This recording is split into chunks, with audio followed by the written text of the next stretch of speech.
Hello दोस्तों, कैसे हो। आज हम कैरी पाक बना रहे हैं, खूब शानदार मीठी। आप इसे ब्रेड के साथ खा सकते हैं, परांठे के साथ खा सकते हैं, रोटी के साथ खा सकते हैं। मैंने 1 किलो कैरी ली है, ये आप देख लें। खट्टी मीठी कैसी ले लें, ये मेरे पेड़ की कैरी हैं, ये देखिए। अब इसको हम सबसे पहले छीलेंगे, तो पहले हम एक बार इसे पहले छील लेते हैं, फिर आगे क्या करना है वो मैं आपको बताती हूँ। ये देखिए दोस्तों, हम बनाने तो कैरी पाक जा रहे हैं, लेकिन जैसे कि कहावत है कि आम के आम और गुठलियों के दाम, तो मैं आपको ये बता रही हूँ कि ये जो छिलके हैं वो उसका भी हमें सदुपयोग करना है, इसीलिए ये कहावत मैंने आपको कही है। तो अब हम इन छिलकों को धूप में सुखा देंगे, और ये एकदम जब सूख जाएंगे तो आप मिक्सी में पीस लेना। और खट्टा जिस समय आप सब्जी में या फिर चटनी में इसे डाल के आप बहुत शानदार खट्टी चटनी बना सकते हैं। तो अब मैं इसको छिलकों को धूप में सुखाने जा रही हूँ। देखिए दोस्तों, दूसरी साइड में मैंने पानी उबालने के लिए रख दिया है, और ये पानी उबलने के बाद में ये जो हमने कैरी को इसे लंबा, आपकी इच्छा है कि आप लंबा काटें, चौरस काटें, जैसी आपकी इच्छा है वैसे इस तरीके से काट लें। अब हम उबलते हुए या खोलते हुए पानी में हम इन कैरियों को डालेंगे। ये देखिए, अब हम इसे तब तक पकाएंगे जब तक कि हम चाकू से लगा के देखेंगे। थोड़ा सा 50% इसे हम पकाएंगे, उससे ज़्यादा नहीं पकाएंगे। चाकू से ये दबरी होगी तब तक हम पकाएंगे। ये देखिए दोस्तों, कम से कम 5 से 7 मिनट इसके एक उबाल आने में लगता है। जितनी आप कैरी लेते हो उसके हिसाब से है, इस बात का विशेष ध्यान रखें आप। देखिए दोस्तों, ये पक गई है। हम चाकू से देख लेंगे, बस थोड़ा सा ये दबे, उतना ही करना है हमें, क्योंकि हमें चीनी के साथ भी इसे पकाना है। ये देखिए, अब हम इस पानी को फेंकेंगे नहीं, इसको छान लेंगे और गैस को कर देंगे बंद। और इस पानी का आगे क्या करना है वो मैं आपको बताती हूँ।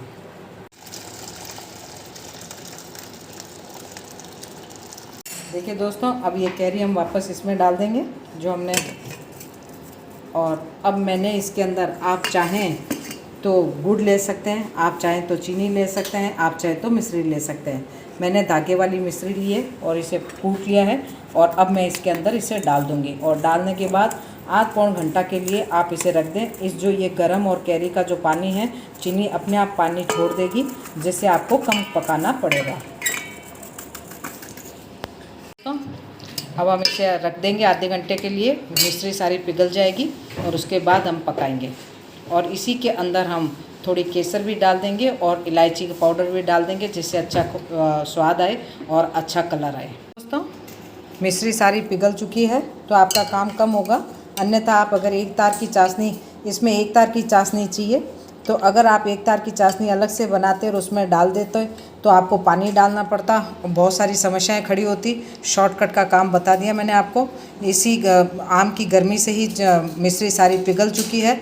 अब हम इसे गैस पर जाएंगे और इसे पकाएंगे, तब तक पकाएंगे जब तक एक तार की चाशनी नहीं बन जाए। और जब एक तार की चाशनी बन जाए तो आप इसे बंद कर देना, और आराम से आप इसे पराठों के साथ खाना या रोटी के साथ खाना, या आप जैम के रूप में अपने बच्चों को दे सकते हैं। तो अब हम गैस की तरफ चलते हैं और इसे पकाते हैं।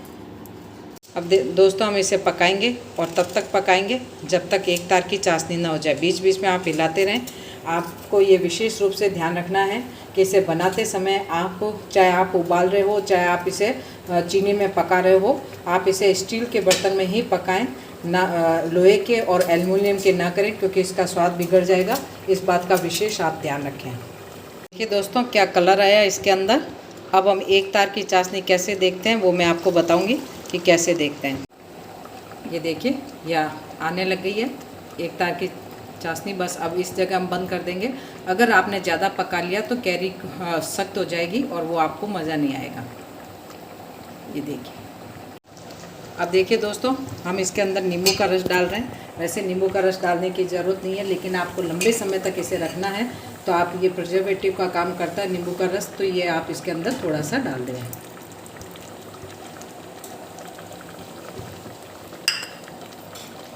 अगर आपकी चाशनी पतली हो गई है तो आप थोड़ी देर और पका लें, इसमें कोई चिंता की बात नहीं है कि ये हमारी पतली हो गई। तो आप थोड़ी देर और पका लोगे तो चाशनी सही हो जाएगी।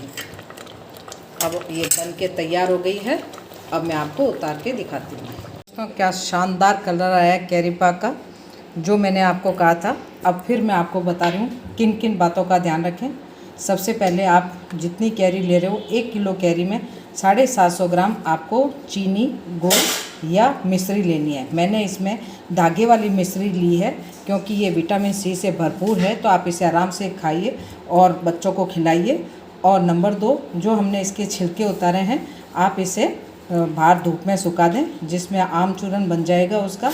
और जिस पानी में हमने उसे उबाला है उसका आप देखिए, मैं कैरी पानी बन के तैयार हो जाएगा। हम इसके अंदर बर्फ़ डाल देंगे, काली मिर्च डाल देंगे और काला नमक डाल देंगे और शानदार तैयार कर लेंगे। तो हमने किसी भी चीज़ को वेस्ट नहीं किया है। और इसे बनाते समय विशेष ध्यान रखें कि आप स्टील के बर्तन में बनावें, लोहे या एल्युमिनियम के बर्तन में कतई ना बनावें, क्योंकि इससे ये ख़राब हो जाएगा इसका स्वाद। और अगर आप चाहें तो इसमें केसर और इलायची डालें, अन्यथा उसके बिना भी ये अच्छा बन जाता है।